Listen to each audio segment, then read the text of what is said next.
Tomorrow night's 48 Hours investigates new evidence in the case of a missing newlywed from Connecticut.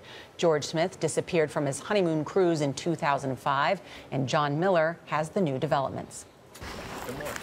You can't look at the water and at the sea without remembering what happened to George. It's got too many bad memories for me now. Maureen and George Smith have grieved for nearly 8 years, ever since their 26-year-old son vanished on his honeymoon cruise in the Aegean Sea. I have no doubt in my mind whatsoever that my son was murdered on that cruise ship. The story of George Smith's last hours began with a shipboard police interview. Turkish police had gathered the last known men to see George alive. The men claimed that after a night of partying, they had tucked George into bed and left his cabin. After we dropped him off, the second time, we closed the door, we never saw him again. He said the story. That was it. Never saw him again.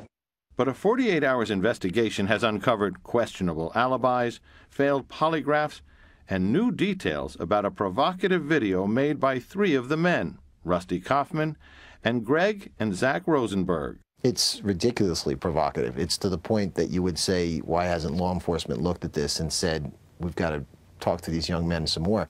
Mike Jones is an attorney for the Smith family.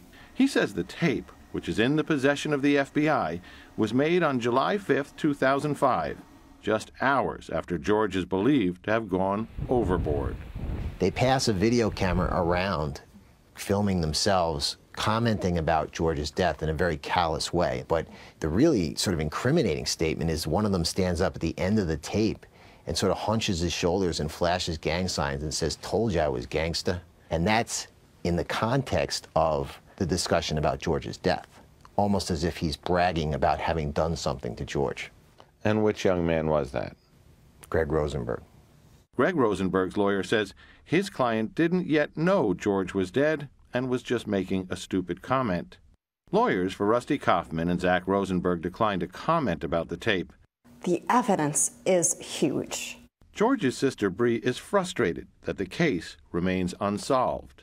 Why hasn't someone been arrested? Attorneys for the men say their clients are innocent. They maintain that the young men put a drunk George Smith to bed and left the room, and that was the last time they saw him. The young men's story has never changed. All right, John Miller, thank you.